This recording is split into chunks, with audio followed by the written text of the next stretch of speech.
से विवाद चल रहा था, जिसके चलते वो अपने मायके में ही रह रही थी। लेकिन कुछ दिनों बाद उसकी मां की भी मौत हो गई। 6 जून को घर में अकेला पाकर उसके भाई ने उसके साथ दुराचार किया। जब उसकी भाभी ने देख लिया तो आरोपी नवीन ने किसी को ना बताने की धमकी दी। रामपुर में किसान ने कर्ज से तंग आकर खुदकुशी कर ली है। पुलिस ने शव को कब्जे में लेकर पोस्टमार्टम के लिए भेज दिया। यहाँ कनकपुर गांव में खयालीराम नाम के किसान ने बैंक से लोन लेकर खेती की, लेकिन मटर की खेती में मुनाफा नहीं होने के कारण बैंक का कर्ज नहीं चुका सका। बारिश नहीं होने से किसान खयालीराम की सारी फसल बर्बाद हो गई और उसे कर्ज की चिंता सताने लगी। आखिरकार तनाव बढ़ने से किसान ने खुदकुशी कर ली। वहीं परिवार का रो रो कर बुरा हाल है। कानपुर में एक छात्रा ने फांसी लगाकर खुदकुशी कर ली। पुलिस ने परिजनों की तहरीर पर शव को कब्जे में लेकर पोस्टमार्टम के लिए भेज दिया है और आरोपी की तलाश में जुट गई है। परिजनों की माने तो उनकी बेटी बीएड कर रही थी, जिसे एक शख्स पिछले काफी दिनों से काफी परेशान कर रहा था। बीते दिन युवक ने लड़की के साथ रेप किया, जिसके बाद पीड़ित लड़की ने फांसी लगाकर खुदकुशी कर ली। पुलिस फिलहाल छात्रा के शव को पोस्टमार्टम के लिए भेजकर आरोपी अज्जू की तलाश में जुट गई है। बदमाशों ने गाजियाबाद में चलती ट्रेन में एक बुजुर्ग महिला को अपना शिकार बनाया। बुजुर्ग महिला को मार पीट कर उससे बैग लूटने के बाद बदमाशों ने उसे चलती ट्रेन से धक्का दे दिया। 60 साल की सरोज लखनऊ में अपने बेटे से मिलकर शताब्दी एक्सप्रेस से गाजियाबाद आ रही थी। रात करीब 9:30 बजे ट्रेन गाजियाबाद पहुंची। प्लेटफॉर्म नंबर 5 पर ट्रेन रुकने से पहले ही आउटर पर जैसे ही धीमी हुई, तभी 2 बदमाश आए और सरोज से बैग झपटने लगे। सरोज ने बदमाशों का विरोध किया तो बदमाशों ने मारा पीटा और चलती ट्रेन से धक्का दे दिया। सरोज जख्मी हो गई और बदमाश बैग लूट कर फरार हो गए। बैग में सोने की चेन, मोबाइल और हजारों रुपए की नकदी थी। महिला नेहरू नगर 3rd में रहने वाले मशीनरी कारोबारी रामलाल चुटानी की पत्नी है। घायल महिला को जीआरपी ने जिला अस्पताल पहुंचाया, जहां से उन्हें सर्वोदय अस्पताल में भर्ती करा दिया गया है। जब शताब्दी एक्सप्रेस में सुरक्षा का ये आलम है तो और ट्रेनों में आम लोगों की सुरक्षा का क्या हाल है, इसका अंदाजा लगाया जा सकता है। इलाहाबाद के सुराव थाना क्षेत्र के फाफामऊ इलाके में प्रधान के भाई की हुई हत्या के मामले में आखिरकार पुलिस ने 6 आरोपियों में से 3 को गिरफ्तार कर लिया। इलाहाबाद में 2 दिन पहले फाफामऊ तिराहे पर रंगपुरा गांव के प्रधान युवराज सिंह के भाई हजारी लाल की हत्या का खुलासा आखिरकार पुलिस ने कर ही दिया। पुलिस ने इस वारदात में 6 लोगों में से 3 को गिरफ्तार कर लिया है। पुलिस का कहना है हत्या सुनियोजित नहीं थी। नशे में धुत आरोपी युवक तिराहे पर बम और तमंचा लेकर पहुंचे हुए थे। हजारी लाल से उनकी कहासुनी हो गई और इसी झड़प में हत्यारों ने उनको तमंचा सटाकर गोली मार दी। हजारी लाल की हत्या से नाराज लोगों ने शनिवार को फाफामऊ सुराव मार्ग जाम कर वहां पर तोड़फोड़ की थी। प्रधान की हत्या के बाद जो बवाल मचा था, उसके बाद पुलिस ने भले ही तेजी दिखा के 3 आरोपियों को गिरफ्तार कर लिया हो, लेकिन अभी भी 2 आरोपियों की तलाश में जगह जगह छापेमारी कर रही है। हल्द्वानी कोतवाली क्षेत्र में एक 10 साल की मासूम बच्ची की पत्थरों से कुचलकर निर्मम हत्या कर दी गई। पुलिस अब इस हत्या की गुत्थी सुलझाने में लगी हुई है। मामला मंडी चौकी क्षेत्र का है, जहां रविवार की सुबह मंडी बाईपास के पास एक खेत में एक बच्ची की लाश होने की सूचना पुलिस को मिली। मौके पर पहुंची पुलिस ने बच्ची के शव को देखा तो सभी लोग सिहर उठे। 10 साल की मासूम बच्ची की पत्थर से कुचलकर हत्या कर दी गई थी। पुलिस ने आसपास पूछताछ की तो पता चला बच्ची का नाम रोजा उर्फ फरीदा खातून है, जो कि उजाला नगर में रहने वाले चांद मोहम्मद की बेटी है। जब परिजनों को मासूम बच्ची की निर्मम हत्या के बारे में पता चला तो घर में कोहराम मच गया। पुलिस ने आसपास की तलाशी ली, लेकिन उन्हें कुछ नहीं मिला। फिर डॉग स्क्वाड की टीम को बुलाया गया, लेकिन उनके हाथ भी कोई सुराग नहीं लग पाया। पुलिस ने शव का पंचनामा भर पोस्टमार्टम के लिए तो भेज दिया है। बहरहाल अब तक हल्द्वानी पुलिस 10 साल की मासूम बच्ची की हत्या का राज नहीं खोल पाई है। डॉग स्क्वाड टीम को बुलाने के बावजूद पुलिस के हाथ अब तक एक भी सुराग नहीं लग पाया है। अब देखना ये होगा कि पुलिस कब तक इस हत्या के राज से पर्दा उठाती है। उत्तराखंड में लगातार हो रही बारिश भले ही लोगों के लिए मुसीबत का सबब बनी हो, लेकिन कुछ जगह ऐसी हैं जहां पर इस बारिश ने जीवन का नया संचार किया है। इस वक्त हम घोड़ाखाल चाय गार्डन में खड़े हैं और यहाँ पर जो पत्ती तोड़ने का काम चल रहा है, क्योंकि बारिश बहुत अच्छी हो रही है, बाग पूरी तरह से हरा भरा नजर आ रहा है और जो महिलाएं हैं पत्ती तोड़ने का काम चल रहा है। और खास करके इन दिनों चूंकि बरसात का समय है और इस गार्डन में एक तरह से बहार यहाँ पर देखने को मिल रही है। सभी महिलाएं यहाँ पर सुबह 8 बजे से लगातार शाम 5 बजे तक काम करती हैं और तकरीबन 10 किलो पत्तियां इकट्ठा करती हैं। तो ये कहा जा सकता है कि बारिश उत्तराखंड में कहीं अपना कोहराम मचा रही है, लेकिन कहीं जिंदगी भी पनपा रही है। टीम इंडिया के सुपर कूल कप्तान महेंद्र सिंह धोनी वेस्टइंडीज में टीम इंडिया को सीरीज जिताकर भारत वापस लौट आए हैं और अब माही के लिए ये छुट्टियों का वक्त है। माही अपनी छुट्टियों को लेकर बेहद रोमांचित है, क्योंकि माही को अपनी पत्नी साक्षी के साथ वक्त बिताने का समय जो मिल रहा है। जिम्बाब्वे दौरे के लिए माही को आराम दिया गया है और जिसका फायदा उठाते हुए वे अपनी छुट्टियों का मजा लेंगे। साथ ही माही की खुशियों का ठिकाना नहीं है। माही ने ट्वीट किया है कि ये छुट्टियों का समय है, इसलिए कोई उन्हें डिस्टर्ब ना करे। इन छुट्टियों की बहुत जरूरत थी। इससे पहले भी माही अपनी पत्नी साक्षी के साथ छुट्टियां मना चुके हैं। माही को अपनी पत्नी साक्षी के साथ समुद्र के किनारे खूब मस्ती करते देखा गया था। अब माही साक्षी संग अपनी छुट्टियां मनाने को बेताब है, क्योंकि माही काफी लंबे समय से साक्षी से दूर है। माही ने अपनी मैरिज एनिवर्सरी और अपना 32वां बर्थडे भी साक्षी के बिना ही वेस्ट इंडीज में मनाया था।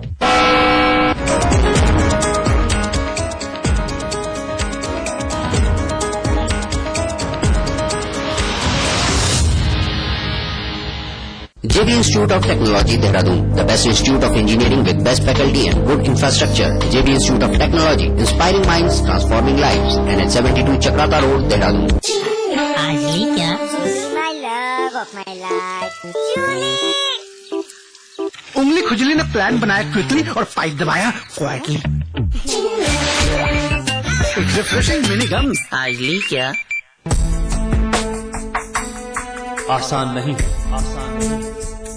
हर खबर की जड़ तक जाना, हर हाल में संयम बनाए रखना, संयम बनाए रखना। बड़ी हस्तियों से बेबाक और निर्भीक चर्चा आसान नहीं, आसान नहीं। लगातार बड़े बड़े खुलासे करते रहना, खुलासे करते रहना। हर पल अग्नि परीक्षा के लिए तैयार रहना, तैयार रहना। आसान नहीं है सच की राह पर चलते रहना, पर अगर साथ हो आपका तो कोई भी चुनौती बड़ी नहीं। समाचार प्लस, खबर वही जो हमने कही, जो हमने कही। खोल दो इन खिड़कियों को, इन दरवाजों को, हाथों को फिर से हाथों में डालो। किसी को गुदगुदाओ, दोस्ती करो, मोहब्बत करो।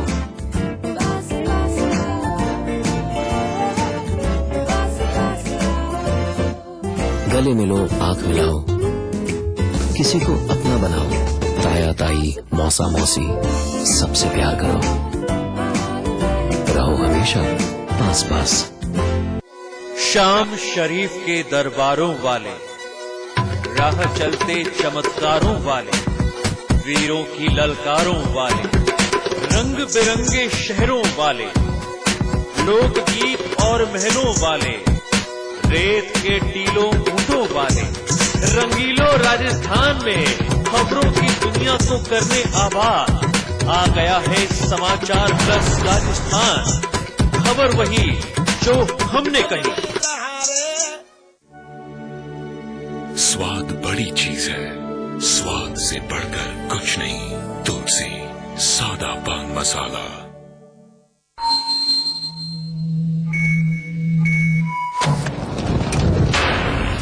पत्रकारिता के हर फन का उस्ताद, जो खबरों में भर देता है फौलाद। सच की वकालत करने वाला एक नौजवान, जो बंद कर देता है हर झूठ की जुबान। लोग कहते हैं जिसे बेबस और मासूमों की आवाज, जिसकी एंकरिंग का है अपना एक अलग अंदाज। देखिए अतुल अग्रवाल को सिर्फ समाचार प्लस पर। खबर वही जो हमने कही। हर कोई चाहता है रोग मुक्त जीवन। योग और आयुर्वेद से कैसे पाएं स्वस्थ तन और मन? क्या कहती है एक्सपर्ट की सलाह? देखिए आरोग्य, रविवार दोपहर 12 बजे सिर्फ समाचार प्लस पर। एक क्राइम रिपोर्टर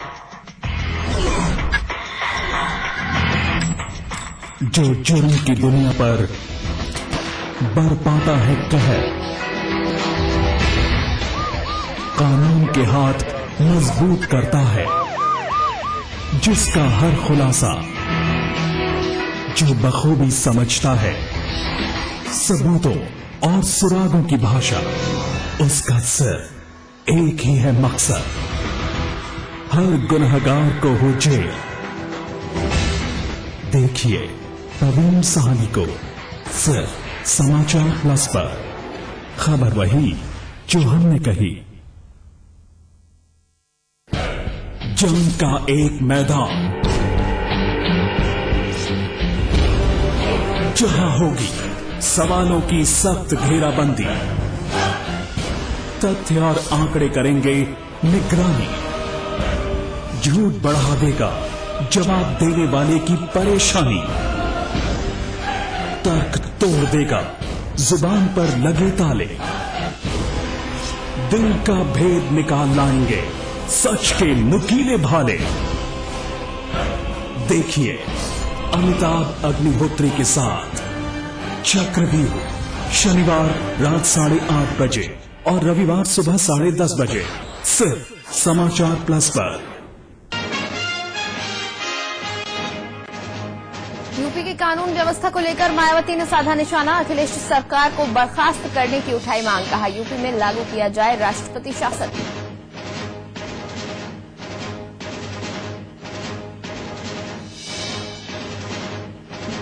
मोदी की तारीफ करने वाले बीएसपी सांसद विजय बहादुर सिंह को पार्टी सुप्रीमो मायावती की चेतावनी, कहा अनुशासन में रहे विजय बहादुर, नहीं तो पार्टी से निकाला जा सकता है।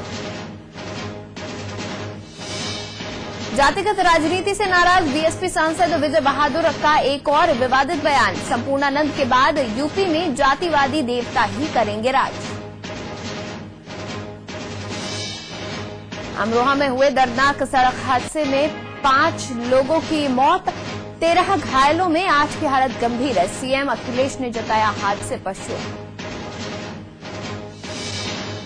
भ्रष्टाचार और परिवारवाद को बढ़ावा देने वाली पार्टी है कांग्रेस, पुणे की सभा में जमकर गरजे मोदी, कहा कांग्रेस ने किया देश से विश्वासघात।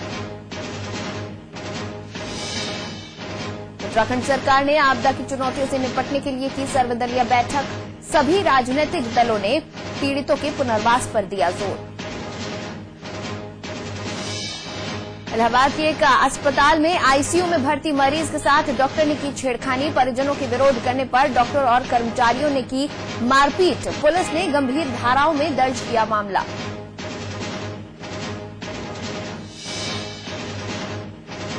बढ़ती महंगाई से फिर टूटेगी जनता की कमर, पेट्रोल की कीमतों में एक बार फिर हुई बढ़ोतरी, आज आधी रात से पेट्रोल ₹1.55 महंगा।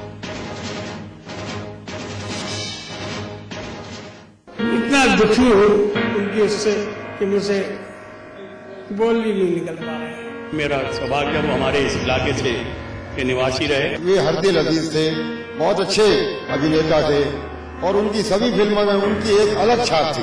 हम बोलेगा तो बोलोगे कि बोलता है, हम बोलेगा तो बोलोगे कि बोलता। कसमें वादे प्यार वफा सब। नमस्कार, स्वागत है आपका हमारी खास पेशकश में। आपके साथ मैं हूं नितिशा। प्राण साहब अब हमारे बीच नहीं है, लेकिन उनकी कमी पूरे बॉलीवुड के साथ साथ उनके सभी चाहने वालों को खलती रहेगी। प्राण का उत्तर प्रदेश और उत्तराखंड से गहरा नाता रहा है। दिल्ली में जन्मे प्राण उत्तर प्रदेश, उत्तराखंड के कई शहरों में रहे, पढ़े लिखे और फिर बने एक सशक्त अभिनेता। आइए जानते हैं प्राण साहब के जीवन के कुछ पहलुओं को हमारी खास पेशकश में, जहां बसे प्राण। उनकी उससे कि मुझे बोल ही नहीं निकल पा रहा। मेरा सौभाग्य वो हमारे इस इलाके से के निवासी रहे। वे हरदिल अजीज थे, बहुत अच्छे अभिनेता थे और उनकी सभी फिल्मों में उनकी एक अलग छाप थी। हम बोलेगा तो बोलोगे कि बोलता है, हम बोलेगा तो बोलोगे कि बोलता। कसमें वादे प्यार वफा सब। दिल्ली के बल्ली मरान इलाके में प्राण साहब का जन्म हुआ। यहाँ की गलियों में प्राण और उनके पिताजी अक्सर गुजरा करते थे। प्राण भले ही इस जहां से गुजर गए हों, लेकिन नहीं गुजरा तो यहाँ बीता उनका बचपन, उनके पिताजी की नेकदिली, जो आज भी यहाँ के लोगों के जहन में ताजा है। क्या बोलूं, उनके तो डायलॉग ऐसे ऐसे हैं कि हम नए आए हैं साहब, हम बोलेंगे तो बोलता है। ऐसे पता नहीं कितने ही डायलॉग हैं जो मैं उनकी इस वक्त इतना दुखी हूँ उनकी उससे कि मुझे बोल ही नहीं निकल पा रहे हैं। बस इतना कि मैं अंदर से बस रोना ही मेरे को तो आ रहा है और कुछ नहीं कह सकता मैं उनके लिए। प्राण और उनके पिताजी केवल कृष्ण सिकंजी का बल्ली मारान की इन गलियों में अक्सर आना जाना था। यहाँ के लोगों से वो दिल खोलकर मिलते थे। उन्होंने अपने जीवन भर के अंदर 300 से ज्यादा फिल्में